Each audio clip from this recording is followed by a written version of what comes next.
पाक व्हील्स जो है इसकी बेसिकली सोच क्या थी, बिग थ्री उनको किस तरह अफेक्ट किया है अब फ्रॉम 2016 टू 2021। लिफाफा, कागज, गाड़ियां, लोग ये कमेंट्स करते हैं। और कौन सी ऐसी कंपनी है जो कि मार्केट ब्रेकिंग आपको लगती है? हमारा जो ओन कल्चर है, लोगों के अंदर ये तासुर पाया जाता है कि जो कंपनीज हैं वो शायद वो डायरेक्टली ओन ले रही होती हैं। पर्सनली कौन सी गाड़ी यूज कर रहे हैं, कितनी टीम आपके साथ काम करी? You started with 2 people in a room.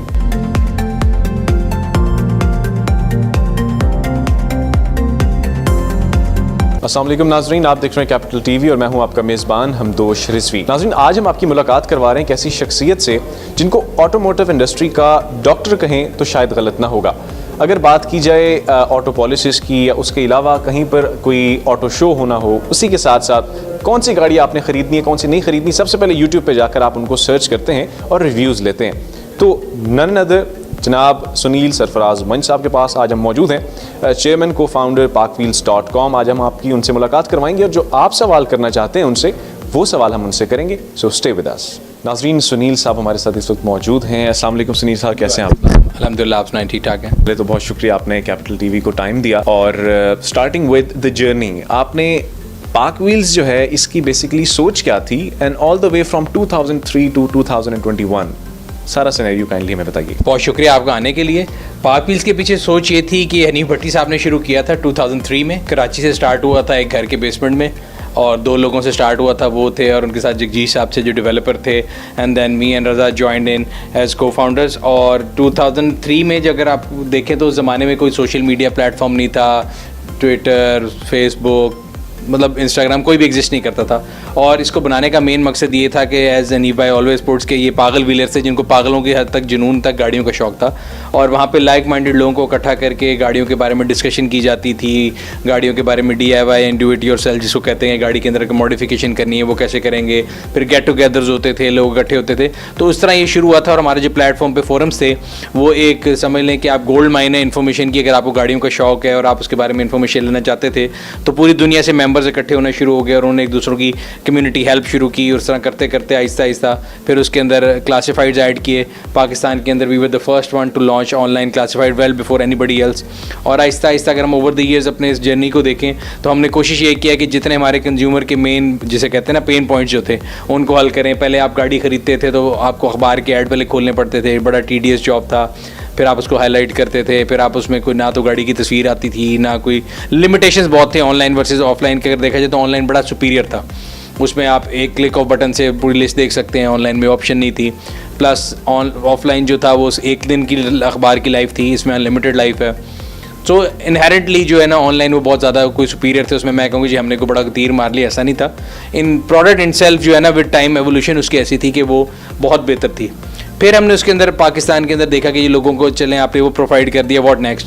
तो लोगों के अंदर परेशानी होती थी, यार हमने गाड़ी खरीदनी है, हमें पता नहीं कैसी है, पेंट है नहीं है, कंडीशन कैसी है। तो we were the first one to launch online जो हमारा प्लेटफॉर्म के बाद साथ साथ हम लोगों ने थर्ड पार्टी, अगर आप उसको कह लें कि इंडिपेंडेंट जो है गाड़ी की जो है सर्वे शुरू किया, जिसको हम कार श्योर का नाम भी देते हैं, एक पाक व्हील इंस्पेक्शन का नाम देते हैं, जिससे जो बायर है वो मेक श्योर कर लेता है कि वो जो गाड़ी ले रहा है वो किस कंडीशन में, उसका पेंट कैसा है, बॉडी कैसी है, कंडीशन कैसी है, टायर कैसे हैं। बिकॉज गाड़ी जो है ना, वी अंडरस्टैंड कि वो किसी भी इंसान का ना, अगर अपने घर के बाद सेकंड मोस्ट एक्सपेंसिव डिसीजन होता है आपका। आपने अपना घर लेना होता है, सबसे महंगा होता है, उसके बाद गाड़ी जो है। तो उसके लिए लोग बड़े, जिसे कहते हैं, हाई इन्वॉल्वमेंट प्रोडक्ट है और बड़ा लोगों की जो होता है ना, लोग people want to avoid taking risk. तो वो हम लोगों ने शुरू की। फिर आहिस्ता आहिस्ता फाइनेंसिंग का, इंश्योरेंस का, डिफरेंट चीज़ों को साथ साथ इंटीग्रेट करते गए। और टाइम के साथ साथ, मतलब अगर मैं देखूँ ये 17-18 साल का जो जर्नी है उसमें हमने कोशिश यही की है। और अल्हम्दुलिल्लाह अगर अब आप एक सर्वे भी कर सकते हैं तो मेरा नहीं ख्याल कि पाकिस्तान में कोई ऐसा घर होगा जिसने यहाँ तो पाक व्हील से गाड़ी खरीदी ना हो या बेची ना हो। तो सुनील साहब, एक सोच पाई जाती है कि जो गाड़ियों का शौक है ना अय्याशी में कंसीडर किया जाता है, तो इसके ऊपर आप क्या कमेंट करना चाहेंगे कि नई जनरेशन है, जाहिर सी बात है, अब तो कैटेगरीज भी ज़्यादा हैं, ऑप्शंस भी ज़्यादा हैं और लोगों का शौक है। तो जो नई हमारी जनरेशन है, इस शौक को वो किस तरह इस पर इम्प्लीमेंट कर सकते हैं? देखिए, मैं तो डिसएग्री करता हूँ कि देखिए ना तो ये अय्याशी है, शौक आप बिल्कुल कह सकते हैं। और अगर आप अपने इर्द गिर्द एक नज़र उठा के देख लें, इंसान हर एक के फैमिली में दोस्त भी होते हैं, फैमिली फ्रेंड्स भी होते हैं, बेशक ड्राई से ड्राई आदमी हो और विटी से विटी आदमी हो, हर बंदे को गाड़ी का शौक ज़रूर होता है। I haven't come across any person in my life जिसको गाड़ी का शौक ना हो। किसी का लेवल फ़र्क हो सकता है, किसी को मेरी तरह एक्सट्रीम लेवल पे होता है, किसी को शायद कम होता है, बट ज़रूरत भी है। शौक से ज़्यादा। देखें हमारे मुल्क में अगर आप देखें 2 व्हीलर से आपने जाना है, आपके पास फैमिली है, बेगम है, बच्चे हैं और गर्मी धूप में, तो 4 व्हील गाड़ी या एक छत वाली गाड़ी जो है हर बंदे के लिए एक ज़रूरत भी है, रादर दैन मुझे याशी है, नेसेसिटी भी है सबसे पहले। और अगेन अगर शौक भी है तो उसमें कोई बुराई नहीं है। I mean it's not a negative activity. हम लोग बल्कि कोशिश ये करते हैं, हम पूरे पाकिस्तान में ऑटो शोज़ करते हैं और मेरे से लोग पूछते हैं जी आप क्यों करते हैं, वो आपकी वाली बात है, लोगों के बच्चे ख़राब कर दो। सो वो नहीं होता। मकसद ये होता है कि लोगों को जो एनर्जीज़ है ना, यूथ है या हमारी, अगर आप देखें मैक्सिमम पॉपुलेशन जो है वो 18 से 24-25 पे है, और उनको अपनी एनर्जीज़ और अपने जो हॉबीज़ है ना, उनको अगर पॉजिटिव तरफ आप नहीं निकालेंगे वो नेगेटिव पे लग जाएंगे। सो मैं तो हमेशा ये कहता हूँ कि अगर किसी को अपने बच्चों को किसी बुरी हैबिट से बचाना है, आप उनको गाड़ियों के शौक लगा दें, तो वो जो है अपनी जितनी इन्वेस्टमेंट, जो पैसे इकट्ठे करेंगे, जो सेव होंगे, वो गाड़ियों में लगा लेते हैं, या उसके ऊपर कोई गैजेट लगा लेंगे या टायर लगा लेंगे, ईएम लगा लेंगे। उनके पास और एक्टिविटीज़ में जाने का टाइम नहीं मिलेगा, ख़ासतौर पे आजकल के दौर में जब कोई फितना अंगेज़ी का दौर है। और बच्चों के लिए मेरे ख्याल से सबसे इंपॉर्टेंट पेरेंट्स के लिए परेशानी ये होती है कि बच्चों की जो हैबिट्स हैं उनके ऊपर नज़र की जाए। तो I think it's a blessing in disguise in that case. तो सुनील साहब, ये मुझे बताइएगा कि बिग 3 हमारे मुल्क के अंदर जो है उनका बड़ा किरदार था, अब होंडा हो, सिविक हो, ऑल द वे, तो उनको किस तरह अफेक्ट किया है अब फ्रॉम 2016 टू 2021? क्योंकि नून लीग दौर के अंदर भी जो है एक ऑटो पॉलिसी है, और अब जो नई ऑटो पॉलिसी है उसको देखते हुए किस तरह चेंजेस आप देख रहे हैं? जो पहली ऑटो पॉलिसी पाकिस्तान की हिस्ट्री की कॉम्प्रिहेंसिव थी वो 2016 में आई, हमने राइटफुली यू सेड। तो 2016 से 21 की जो पॉलिसी थी उसके तहत मुल्क में तकरीबन 13 लोगों ने और लाइसेंसेज लिए थे, जो ग्रीन फील्ड और ब्राउन फील्ड के मिला के। तो 3 पहले थे, 13 फिर हो गए, तो 16 मैन्युफैक्चरर हो गए। सो वो अगर जो लोगों का ख्याल था कि मोनोपली है बिग 3 की, वो उस लिहाज से मोनोपली तो अब नहीं रही। आप देखते हैं कि सड़कों पे हर किस्म की गाड़ियाँ हैं, हर ब्रांड की गाड़ियाँ हैं। और अब जो नई ऑटो पॉलिसी आई है 2021 टू 2016 जो 2026 तक की जो है, उसके अंदर मज़ीद मराद दी गई हैं, ख़ासतौर पर इलेक्ट्रिक गाड़ियों के लिए बहुत ज़्यादा मराद दी गई हैं, और एग्जिस्टिंग प्लेयर जितने भी थे जो 16 के करीब, उन सबको भी दी गई हैं। तो मुझे लगता है कि ऑटो इंडस्ट्री जो है पाकिस्तान की वो ग्रो करेगी, एंड इट्स हाई टाइम कि जो ये कंपनियां हैं ये इनकी लोकलाइजेशन बढ़ाएंगे। और उम्मीद करी जाती है, जो कि इस पॉलिसी के नाम भी ऑटो एंड एक्सपोर्ट पॉलिसी रखा गया है, कि नॉट ओनली ये पाकिस्तान के लिए बल्कि रीजन के अंदर अगर हम देखें तो एक्सपोर्ट करने के लिए भी गाड़ियाँ बनाएंगे। तो मुझे आप ये बताइएगा कि बहुत ज़्यादा सुनने को मिलता है कि लिफाफा, कागज़ गाड़ियाँ, अब जो नई गाड़ियाँ आ रही हैं उसके अंदर ये वाला अंसर ज़्यादा क्यों है? ये से वर्ड लिफाफा जो हमारी वीडियो से निकला था, जो कि मैंने मजाक किया था, एक लैम्बोर्गिनी का कंपैरिजन किया था कि सिविक और कोरोला से, वो किसी ने वहाँ से बात उठा के उसको कर लिया। अगेन देखें, विटीनेस हो या ह्यूमर हो, हमेशा लोग ना एक्सट्रीम पे जाके एग्जांपल समझते हैं। सो लिफाफा वर्ड जो यूज़ किया गया था, जो मैंने भी किया था या लोग भी करते हैं, वो बेसिकली करते हैं कि ये नहीं वो होता कि असल में लिफाफा है, बट एक एग्जेजरेशन है to get the attention of auto manufacturer. अब अगर हम देखें 2001-2 वाला दौर नहीं है, पाकिस्तान में 13 मैन्युफैक्चरर हैं। और आपने ये बात भी सुनी होगी ऑन द कॉन्ट्रेरी के लोग कहते हैं यार पुरानी गाड़ियाँ बड़ी सॉलिड होती थी, नई बड़ी हल्की हैं। सो ये एक ट्रेड ऑफ है, क्योंकि अगर आप देखें पहले पुरानी गाड़ियों में फ्यूल इकॉनमी लोगों का कंसर्न नहीं होता था, उनके लोहे की शीट भी हैवी थी, गाड़ी का वेट भी ज़्यादा था, एरोडायनामिक भी नहीं थी, फ्यूल एवरेज भी बुरी होती थी। अब आहिस्ता आहिस्ता जिस तरह बैनुल-अक़वामी अगर आप देखें ना, एक मार्केट में चेंज आया, ऑयल प्राइसेस ऊपर गई, तो जो गैस गज़लर्स है वो कम हो गए, गाड़ी की जो चादर है उसकी गेज कम होना शुरू हो गई, but at the same time उसकी स्ट्रेंथ के ऊपर लोगों ने और जोर देना शुरू किया कि यार किस तरह गाड़ी की जो है ना मटेरियल्स, उसमें फाइबर यूज़ करना शुरू कर दिया। अगर आप देखें जितनी आपकी लग्जरी गाड़ियाँ उनमें एल्युमिनियम आना शुरू हो गया स्टील के बजाय। तो येस वो उस लिहाज से लाइटर ज़रूर हुई हैं, बट अगर ऑन द अदर वे देखा जाए तो सिक्योरिटी वाइज ग्लोबली गाड़ियों के सिक्योरिटी और सेफ्टी स्टैंडर्ड बहुत बेहतर हो गए हैं। एयर बैग्स नहीं होते थे, एयर बैग्स आ गए, क्रम्पल जोन आ गया गाड़ी के अंदर, ABS ब्रेक्स आ गई, EBD आ गया। So there are host of other option जो कि गाड़ी को पहले से ज़्यादा सिक्योर बनाते हैं। अब आ जाते हैं हम पाकिस्तान के ऊपर, जो हमने एग्जेजरेशन जो मैं कह रहा हूँ हमने किया, किसी ने भी की, तो मकसद ये था कि ऑटो मैन्युफैक्चरर का ध्यान लगाया जाए, बिकॉज दुनिया में जो ऑप्शंस आपको, ऑप्शन क्या मतलब स्टैंडर्ड ऑप्शन थी, जिसमें ABS ब्रेक हो गया, एयर बैग हो गई, जो कि ज़रूरी थी, उसके बगैर आप सोच नहीं सकते दुनिया में गाड़ी बनाना। तो पाकिस्तान में ये लोगों को पैसों पर दी जा रही थी कि ये ऑप्शनल है। सो हमने शोर मचा के ये गेन किया कि आज आप पाकिस्तान में सवाए मेरा ख्याल है एक ब्रांड की एक गाड़ी है, वो भी अब ख़त्म होने लगी है, तकरीबन ख़त्म हो गई, इनफैक्ट अब प्रोडक्शन में नहीं है। तो पाकिस्तान में भी कोई ऐसी गाड़ी नहीं बनती जिसके अंदर एयर बैग ना हो, जो बड़ी अच्छी बात है। अगर मतलब आप 60 cc की गाड़ी भी ले लें तो उसमें भी डुअल एयर बैग है। So I think in that sense हमारी बात सुनी गई, and we have one in case in front of जितने ऑटो मैन्युफैक्चरर, उनको ये बात समझ आ गई कि अब ये 2001-2 का दौर नहीं है, 2021 है, और पाकिस्तान में और कंपटीशन भी है। इंपोर्टेड कार्स की जो भरमार है वो तो चली जा रही है। तो अकॉर्डिंग टू यू कौन सी ऐसी कंपनी है जो कि मार्केट ब्रेकिंग आपको लगती है कि इस एरा के अंदर उसने बाकी सारी कंपनी से कम वक्त में ज़्यादा लोगों को फ़ायदा भी दिया है पैसों की मुनासिबत से, और उसके अलावा वो मार्केट में भी अच्छी चल रही है? देखिए इंपोर्टेड गाड़ियाँ पहले तो बहुत ज़्यादा आती थी, लेकिन अब अगर आप इंपोर्टेड गाड़ियों का फिगर देखें तो वो 25 से 20 हज़ार टोटल यूनिट होंगे, और लोकली प्रोड्यूस गाड़ी 2 से 2.5 लाख है। उस लिहाज से अगर हम लोकल, अब आप कह रहे हैं नए आने वाले प्लेयर्स में कि एग्जिस्टिंग में भी? हमारी एग्जिस्टिंग में भी और नए आने वाले में भी। कि एग्जिस्टिंग में मुझे जो लगता है कि जो पाकिस्तान की मार्केट को बेहतर समझते हैं वो टोयोटा है, बिकॉज उनके जो लॉन्चेस होते हैं वो बड़े सीजनल, उनका जो लॉन्च देख के होता है वो बड़ा प्लान करके करते हैं कि किस टाइम पे लोगों के पास पैसा है, खासतौर पे जिम्मेदार जो है वो समझते हैं वाडी का लफ्ज़ जो है। सो मुझे नहीं लगता कि होंडा में किसी कंपनी में किसी को ये भी पता होगा वाडी क्या होती है, बट टोयोटा वाले एक्चुअली प्लान देयर लॉन्चेस, मैं उसको बड़ा देखता हूँ कि वो बड़ा टाइमली प्लान करते हैं। उनको पता है कि जिम्मेदार के पास पैसा कब आना है, वो कब खरीदेगा, कब मार्केट में ट्रिकल इफेक्ट होगा। न्यू एंट्रेंट्स में से अगर देखा जाए तो मुझे लगता है अगर जो सबसे ज़्यादा प्रॉमिसिंग कंपनी है वो किया है।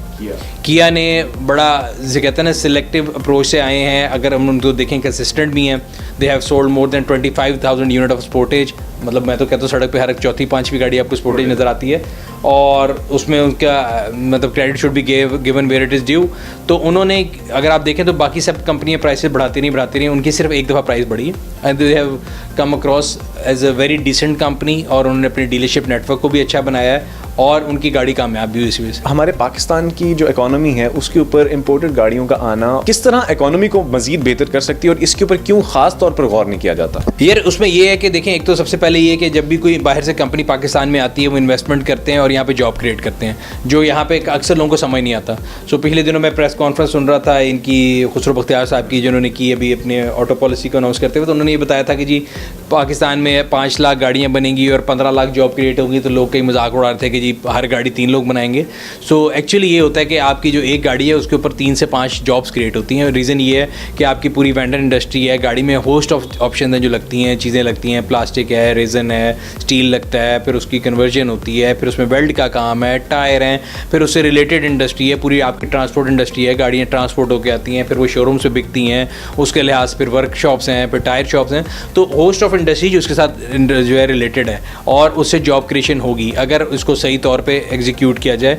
एंड जो भी पॉलिसी आई है वो अगेन बड़ी अच्छी पॉलिसी है, बट अगर लेटर ऑफ पीरियड में उसको फॉलो किया जाएगा और बाद में SROs और ये वो नहीं लेके आ जाएंगे, तो मेरे ख्याल से इस इंडस्ट्री के अंदर जॉब क्रिएशन भी होगी और लोकलाइजेशन भी काफ़ी होगी। हमारा जो ओन कल्चर है इसने बहुत मुश्किलात खड़ी की हुई हैं, और लोगों के अंदर ये तासुर पाया जाता है कि जो कंपनीज हैं वो शायद वो डायरेक्टली ओन ले रही होती हैं गाड़ियों के ऊपर। तो इसके बारे में क्या कहना चाहेंगे कि ये जो black sheeps, unfortunately I can say them, तो ये कैसे इनका आप खात्मा कर सकते हैं, and what is your experience regarding that? यार ऑन का जहाँ तक ताल्लुक है, मैं हमेशा कहता हूँ कि जब हमारे माशरे में ना एक वो है कि हम अपनी बुराई ना अपनी नहीं देखते, दूसरे की देखते हैं। सो ऑन जो है वो कंपनी नहीं कमाती, सबसे पहले तो ये क्लियर कर लेते हैं। कंपनी कोई भी फैक्ट्री हो ना, अगर कोई भी बंदा जो है ना, अगर उसका फैक्ट्री से कोई भी तजर्बा है, तो इकोनॉमिक्स की टर्म है कि जितनी आपकी प्रोडक्शन ज़्यादा होगी उतनी आपकी प्रोडक्शन कॉस्ट कम होगी पर यूनिट, और आप ज़्यादा प्रॉफिट करेंगे। तो फैक्ट्री तो ज़्यादा से ज़्यादा यूनिट बनाना चाहती है किसी भी चीज़ की, वो गाड़ी की हो, कपड़ों की हो, एनी इंडस्ट्री जो है ना उसकी जितनी प्रोडक्शन, अगर वो मोनोपोली ना हो, तो ये क्लियर मोनोपोली नहीं है, 13 कंपनी है। सो वो उनको जितनी प्रोडक्शन ज़्यादा करेंगी उतना उनको फ़ायदा है। अब ऑन कमाता कौन है? मैं और आप दोनों यहाँ बैठ के प्रोग्राम पे तो कह देंगे ऑन नहीं कमाना। आप अपने फ़ोन लिस्ट खोल लें, मैं भी खोल लेता हूँ, आपके अपने 10 बेस्ट फ्रेंड खोल लें, मैं भी खोल लेता हूँ। उनमें से 8 जो है ना वो कहेंगे यार मैंने गाड़ी बुक कराई हुई है, 2 कराई हैं, 1 रखूँगा, 1 भेज दूँगा। ठीक है, सो ये हमारी सोसाइटी की बुराई है जो कि हम दूसरों पर डालते हैं। सही है, एज अ सोसाइटी हमें सोचना पड़ेगा कि हम, मैं तो कहता हूँ we are a nation of hoarders. हम कैटेगरी वाइज हेल्प कर रहे हैं उन लोगों की, कसूर हमारा भी डायरेक्टली है। मैं बता रहा हूँ we are a nation of hoarders. हमारे मुल्क में कोरोना आता है, मास्क शॉर्ट हो जाता है, अगले दिन पता लगता है जी सैनिटाइजर शॉर्ट हो जाते हैं। रमज़ान आता है, फल शॉर्ट हो जाता है, उसके बाद आपको पता लगता है खजूर शॉर्ट हो गई है। सर्दियाँ आती हैं, बच्चों को वैक्सीन लगनी होती है फ्लू की, फ्लोरेक्स, वो शॉर्ट हो जाती है। जो दवाई आप इस मुल्क में लेने जाएँ वो शॉर्ट होती है। तो ये शॉर्ट कौन करता है? ये तमाम सरमायादार लोग हैं जो करते हैं, या तमाम फैक्ट्री वाले करते हैं? नहीं, मैं, आप, हम तमाम लोग माशरे का हिस्सा हैं। हम अपनी बुराई को टेबल के नीचे छुपा देते हैं और दूसरे की एडवर्टाइज़ करते हैं। सो जब तक हम अपनी बुराई खुद ख़त्म नहीं करेंगे, ऑन ख़त्म नहीं हो सकता। मैं आपको बताऊँ, I know a lot of people जो अपना काम भी कर रहे होंगे, और मतलब मैं तो उनकी उस पर हंसता हूँ, मुझे मैसेज करके पूछ रहे हैं जी आप बताएं। मैंने कहा मैं हर वीडियो में कहता हूँ कि एक लानत है, तो आप मेरे से मशवरा मांग रहे हैं, मतलब आपको भी सलूट है। वो कहते हैं यार उन्होंने छड़ो सानू तो दसो। भाई आपको मैं बता रहा हूँ कि आप ये काम ना करें। आप अच्छे, अल्लाह मियाँ ने आपको रोज़ी का ज़रिया दिया है, आप कॉर्पोरेट जॉब कर रहे हैं, अपना बिजनेस कर रहे हैं, आपको क्या ज़रूरत है? बट हर बंदे ने, मैं बता रहा हूँ, हर बंदे ने 2-2, 3-3, 4-4 गाड़ियाँ बुक कराई हुई हैं, और जब महफिल में इकट्ठे बैठेंगे तो वो सारे सबसे पहले कंपनियों को गालियाँ देंगे कि जी बड़ा ऑन चल गया।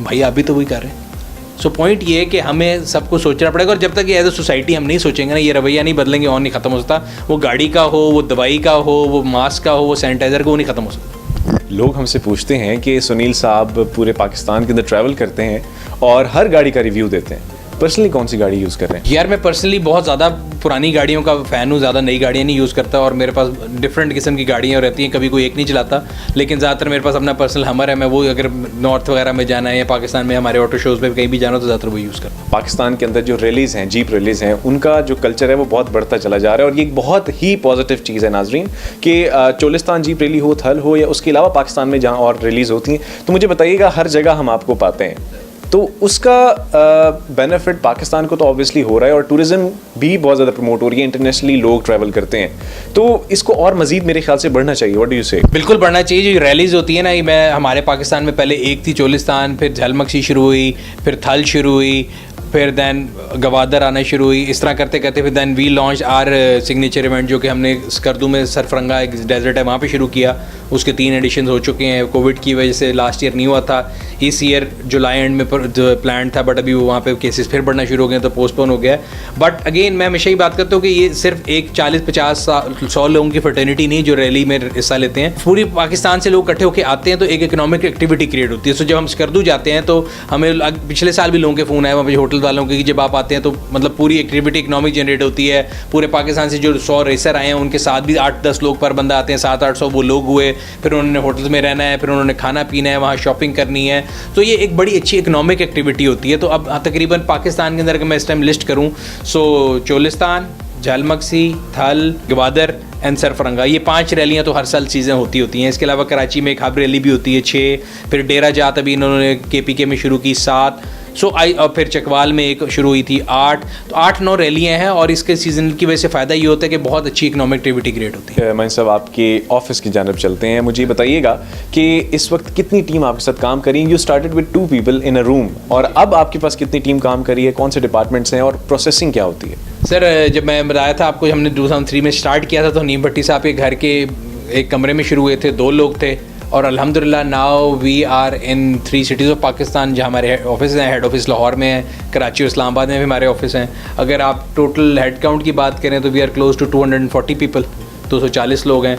और डिपार्टमेंट हमने कोशिश यही की है कि इसको हम बिल्कुल एक जिस तरह मल्टीनेशनल कंपनी में आपके सारे डिपार्टमेंट होते हैं, इंफ्रास्ट्रक्चर होता है, वो पूरा करें। It's not a set company at all, और इधर कोई सबॉर्डिनेट और बॉस का किसी का रिलेशन नहीं है, हम सब एक पाकपिल्स फैमिली का हिस्सा हैं। और डिपार्टमेंट अगर आप बात करें तो HR भी है, फाइनेंस भी है, मार्केटिंग भी है, सेल्स भी है, डीलर सेल्स के लड़के भी हैं, इनसाइड सेल्स भी है, we have a call center जो हमारे आप लोग ऐड लगाते हैं उनके रिलेटेड जितने भी इश्यूज़ होते हैं उनको रिजॉल्व करने के लिए, उनको डिफरेंट सर्विसेज ऑफर करने के लिए वो भी हैं।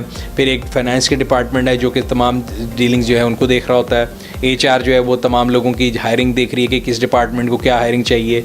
Then we have a full fledged store हमारे पास। अगर आपने अपनी गाड़ी के पार्ट्स ऑर्डर करने हैं, आपको कहीं जाने की ज़रूरत नहीं है, आप उसको इंटरनेट पे बैठ के ऑर्डर कर सकते हैं, तो उसका जो बैक एंड है वो भी इधर है। उसके अलावा सेल्स के लड़के हैं जो कि डिफरेंट कंपनीज, जिस तरह अगर हम रैलीज़ कर रहे हैं या हमारे वेबसाइट के ऊपर कोई इन्वेंट्री एड्स की उसको बेचना है वो करते हैं। तो अल्हम्दुलिल्लाह तमाम डिपार्टमेंट्स जो हैं वो हैं। एडमिन का पूरा एक डिपार्टमेंट है जो तमाम लोगों के इश्यूज़ जो हैं उनको सॉल्व करता है। पाकिस्तान के अंदर जो कैश फ्लो है पाक व्हील्स के ज़रिए, और जिस तरह आप लोग सेल और परचेज़ कर रहे हैं, ये बड़ा अच्छा प्लेटफॉर्म आप लोगों ने प्रोवाइड किया कि लोग बड़े आसानी से घर बैठे अपना गाड़ी को सेल कर सकते हैं, उसका मार्केट रेट लगवा सकते हैं। तो आने वाले वक्तों के अंदर आप क्या देख रहे हैं कि किस तरह बूस्ट करेंगी ये तमाम चीज़ें? देखिए, आने वाले वक्त में मुझे ये नज़र आता है कि जिस तरह मैंने आपको बताया कि पाकिस्तान की जो ऑटो पॉलिसी आई है वो, और पाकिस्तान में जितने प्लेयर्स आ चुके हैं, सो अगर चीज़ें बिल्कुल नॉर्मल स्मूथ चलती रहें जैसे प्लान है, खुदा ना खास्ता कोई और दोबारा कोई मसला ना हो जाए, जिस तरह ये कोरोना आया था या बहुत ज़्यादा फॉरेन करेंसी आपकी जो है डिवैल्यू ना करे, तो बाय एंड ऑफ 2023 और 23 को साल के अंदर आपकी जो प्रोडक्शन है वो डबल हो जाएगी पाकिस्तान के अंदर। लास्ट क्वेश्चन आपसे, एक कार सिटी क्यों नहीं बनाते कि लोग जो गाड़ी परचेज करना चाहते हैं उसको पहले आप लोगों के पास आएँ, उसको वो ड्राइव करके देखें, टेस्ट करके देखें, अपनी तसल्ली करें, उसके बाद फिर वो परचेज करें? यार आइडिया बहुत अच्छा है कार सिटी का, बट वो उस जगह पे होता है कि जहाँ पे आपके टाउन्स बहुत दूर दूर हैं और आपने जो है ना जहाँ पे लोग ट्रैवल करके आएँ और वो उधर डे स्पेंड करें। हमारे यहाँ पे अगर आप शुरू करें, लाहौर से शुरू कर दें, अगर आप मुल्तान की तरफ जा रहे हैं तो आपको हर 10 किलोमीटर पे एक टाउन नज़र आएगा। और वो जहाँ तक जो है ना एक वो हब एंड स्पोक बन चुका है कि पहले एक ज़माना होता था कि अगर आपने लेट्स से लाहौर में टाइटल बनवाने ना, आप जाते थे नीला गुंबद, आपने डेक लगवाने आप जाते थे हॉल रोड। अब शहर के अंदर इतने शहर बन गए कि लोग जाने नहीं देते। वो कहते हैं यार अब गुलबर्ग में तो यहाँ पे टायर शॉप है, वहीं पे डेक की दुकान है, फैसल टाउन में वहीं पे है, वेलेंशिया में वहीं पे है, डिफेंस में वहीं पे है। तो अब अगर हम बात करें कि दूसरे शहर से लोग आएंगे तो वो नहीं आते। तो इसलिए हम लोगों ने किया ये कि instead of people coming here, हमने वो तमाम एक्सपीरियंस डिजिटल पे लेंगे। सो अगर आप लेट्स से बहावलपुर बैठे हैं और आपने गाड़ी खरीदनी है और वो गाड़ी कराची खड़ी है, तो आपको कहीं नहीं जाने की जरूरत। आप पार्क व्हील्स कॉल करेंगे, पार्क व्हील्स की इंस्पेक्शन टीम आपके बिहाफ पे जाएगी, गाड़ी को टेस्ट करेगी और उसका 200 पॉइंट जो प्लस चेक है वो आपको ऑनलाइन प्रोवाइड कर देगी। आप एड फ्री देख सकते हैं, बट अगर आपने गाड़ी चेक करानी है उसके लिए ऑब्वियसली टीम जाएगी, उस टीम के चार्जेस हैं वो आपको पे करने पड़ेंगे। बट मैं आपको बता रहा हूँ कि आप ये देखें कि टेक्नोलॉजी का फायदा लेते हुए अगर आपको वैसे बहावलपुर से उठ के कराची जाना था तो पहले आप टिकट लेते, ट्रेन का भी लेते, बस का भी लेते, वहाँ जाके एक दिन रहते, फिर वहाँ किसी को हायर करते, वो आपके साथ जाके गाड़ी चेक करता। सो ये तकरीबन 20-25 हज़ार रुपये का खर्चा था, वो आपको 2,500 रुपये में मिल रहा है आपकी बिहाफ पे एक टीम जाके। और टाइम देखें कितना बच रहा है। अगर आपने पहले जाना था बस पे, एक दिन रहना था, तो आपके 48 घंटे ज़ाया होने थे। इधर आपको 2 से 3 घंटे के अंदर 10th टाइम कॉस्ट के ऊपर 1/10 कॉस्ट के ऊपर वो चीज़ मिल रही है। तो वो टेक्नोलॉजी से फ़ायदा उठाते हुए विन विन सिचुएशन बनाई गई है। Thank you very much Sunil मंच साहब, आपने कैपिटल टीवी को टाइम दिया। नाजरीन, ऑटोमोटिव की यूनिवर्सिटी सुनील मंच साहब हैं। हमारे पास जो सवालात थे जो आवाम करना चाहती थी सुनील साहब से, वो हमने किए हैं और आई होप कि आप तमाम लोगों के बहुत सारे जो सवालात हैं वो क्लियर भी हुए होंगे। आज का प्रोग्राम कैसा लगा आपने फीडबैक ज़रूर देना है। अपने मेज़बान हमदोश रिजवी को इजाज़त देंगे। अल्लाह निगहबान।